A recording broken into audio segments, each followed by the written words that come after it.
En Argentina, el texto legal que crea y que regula el funcionamiento del registro de la propiedad inmueble ha sido consagrado por la Ley 17.801 del año 1968, que adopta un sistema registral de un abanico de otros sistemas registrales. No debe creerse que el sistema consagrado por la legislación vigente es el único sistema en cuanto a la técnica que se utiliza para publicar los inmuebles. Entonces, conviene hacer un análisis comparativo de los distintos sistemas para comprender cuál es, de manera acabada, el sistema que ha sido consagrado por la ley vigente, por la 17.801.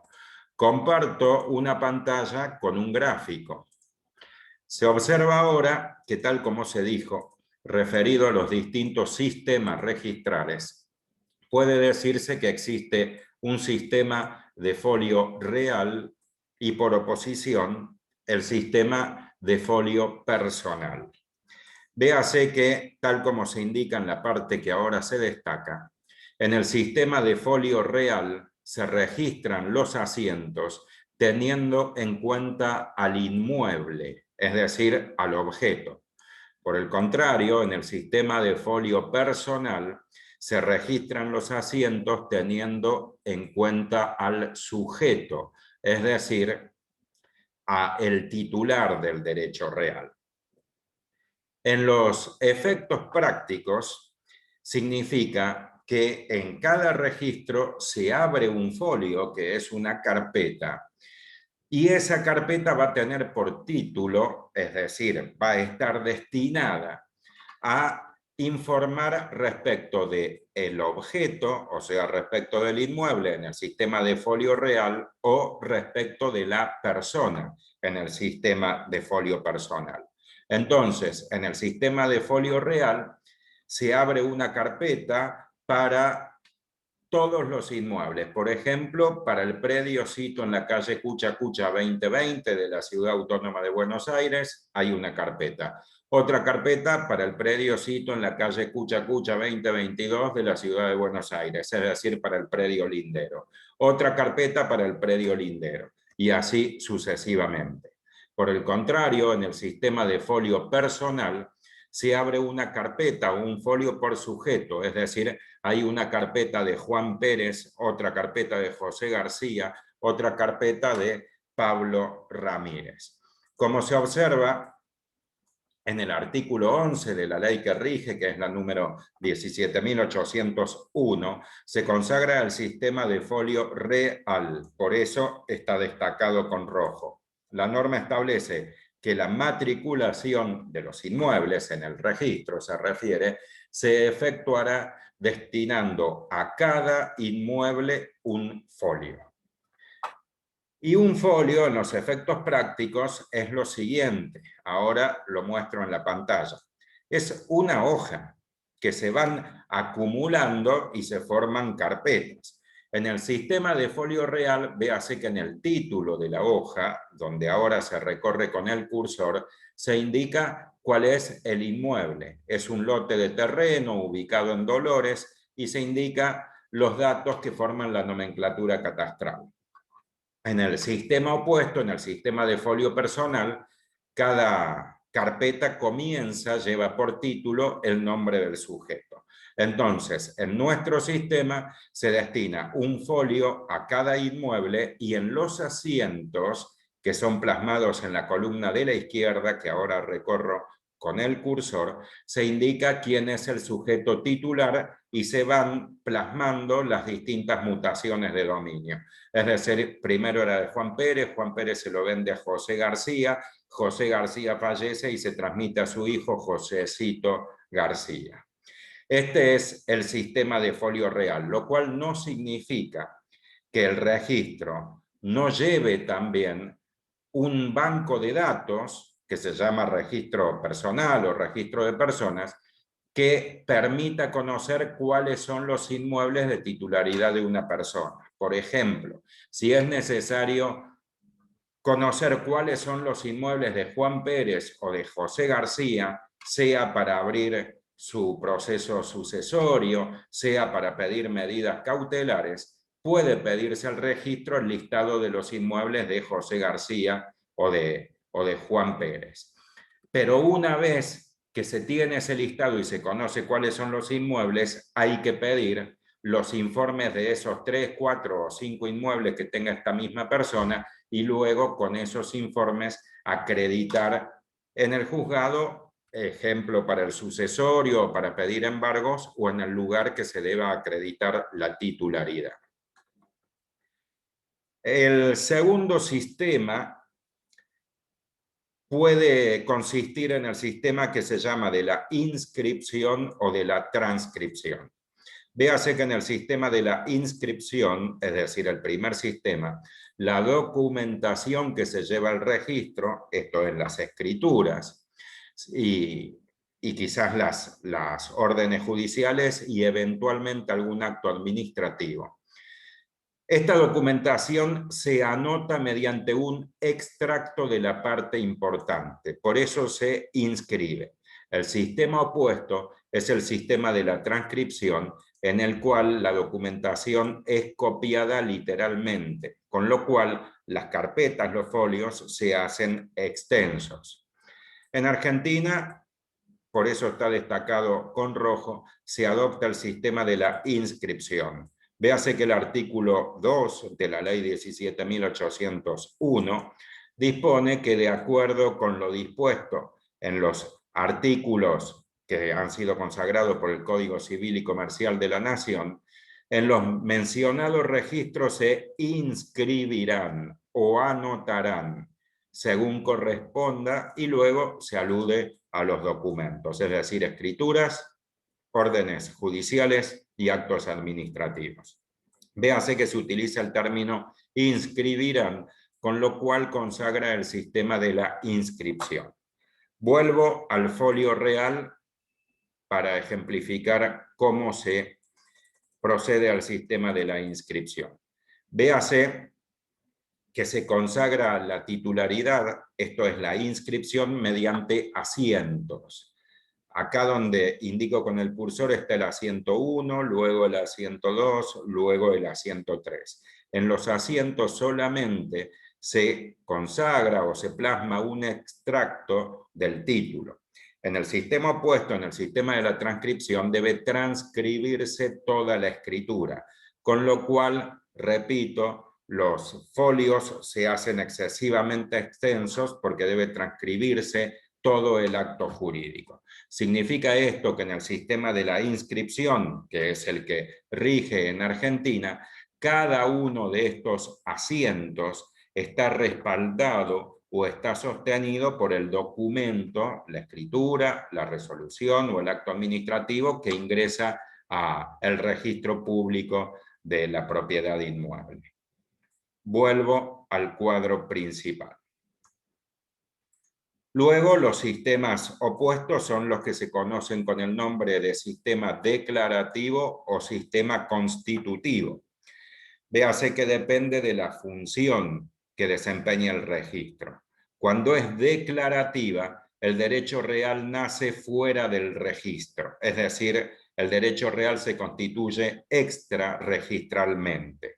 Y la inscripción es solo para darlo a conocer, es decir, para darle publicidad frente a terceros. Cuando la inscripción es constitutiva, es decir, en el otro sistema, el acto que ingresa al registro da nacimiento, es decir, constituye el derecho real.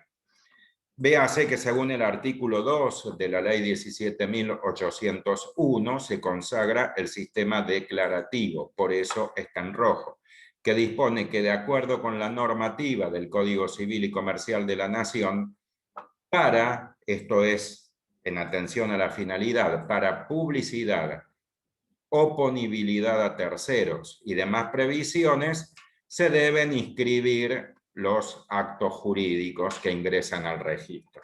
Entonces, en nuestro sistema, el derecho real se adquiere de manera extrarregistral, es decir, en la generalidad de los casos por la aplicación de la teoría del título suficiente más el modo suficiente. Pero para cumplir con la segunda finalidad del derecho real, es decir, para hacerlo oponible erga omnes a todos los integrantes de la sociedad, se requiere la inscripción en el registro. Entonces, tómese por ejemplo, si yo quiero comprar un inmueble a José García, primero debo reunirme con José García en la escribanía y José García debe otorgarme el título, esto es la escritura de compra-venta. Hasta acá solamente soy acreedor de la obligación de ponerme en posesión del inmueble, es decir, de cumplir con el modo suficiente, pero todavía no soy titular de un derecho real. Luego, cuando llega el tiempo convenido, por ejemplo, dentro de una semana, me encuentro en el lugar, en el inmueble, con el enajenante que me permite el acceso, es decir, me pone en posesión. Ahí, al título suficiente que ya tenía, le sumé el modo suficiente y me convierto en titular del derecho real. A partir de ese momento, yo soy titular del derecho real de dominio sobre ese inmueble. Pero este derecho real cumple solamente la primera de las finalidades, que es servirme a mí, es permitir al titular ejercer las facultades. Es decir, que yo ya puedo usar, puedo percibir los frutos y puedo disponer de ese objeto, de ese inmueble. Pero todavía no puedo invocarlo ante toda la sociedad.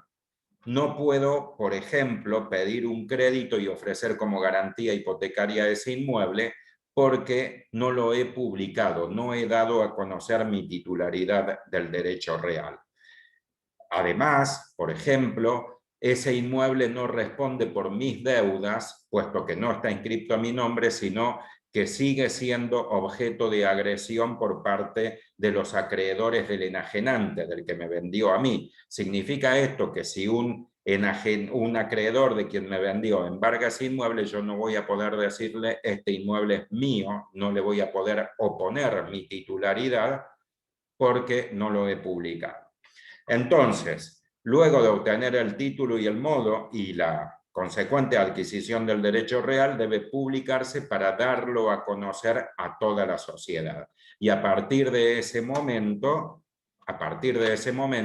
el derecho real cumple con ambas finalidades. Es decir, la de permitir el ejercicio al titular, que en el ejemplo soy yo, y la de servir de garantía común para los acreedores, que son personas que integran la sociedad.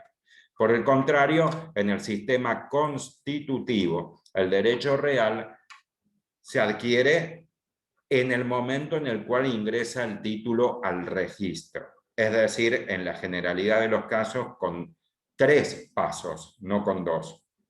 Primero debe obtenerse el título suficiente, luego el modo suficiente, pero aún teniendo título y posesión, en el sistema constitutivo todavía no se es titular del derecho real. Y en el momento en el cual se inscribe, ahí se adquiere la titularidad del derecho real y la oponibilidad en un solo acto. Véase que nuestro sistema, el artículo 2, como ya dije, utiliza el término para su publicidad y oponibilidad a terceros interesados, con lo cual, obviamente, queda consagrado el sistema declarativo. Por último, existen 2 sistemas opuestos que al primero se lo conoce como sistema no convalidante y el segundo como sistema convalidante. Depende si la inscripción sea un factor de saneamiento de los títulos que ingresan al registro. Véase que el artículo 4 de la Ley 17.801 adopta el sistema no convalidante, puesto que dispone que la inscripción, además de aludir a la inscripción, que es otro sistema, no convalida el título ni subsana los defectos de que adoleciere según las leyes. Significa esto que lo que figura en el registro, lo que informa el registro, es una presunción de titularidad, pero puede darse, en casos excepcionales, pero puede darse que quien figure en el registro no sea el verdadero titular.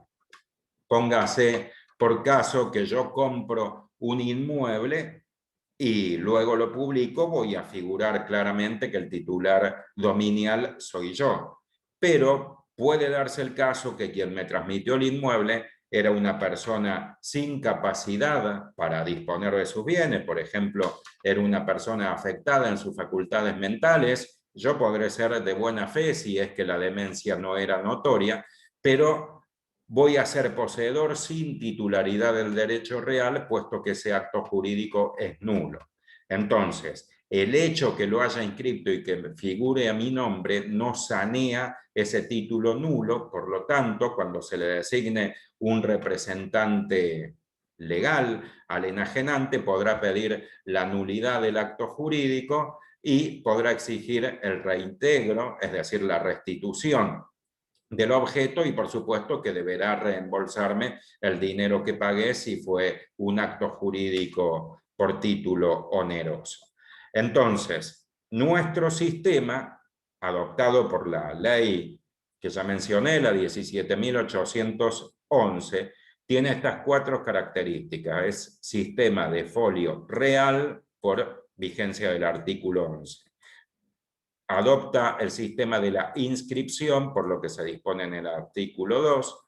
Es un registro declarativo, también se lo indica en el artículo 2, y es un registro no convalidante, tal como se indica en el artículo 4. Dejo de compartir la pantalla y una vez más agradezco a quien tiene la amabilidad de dedicarme parte de su tiempo. Hasta la próxima.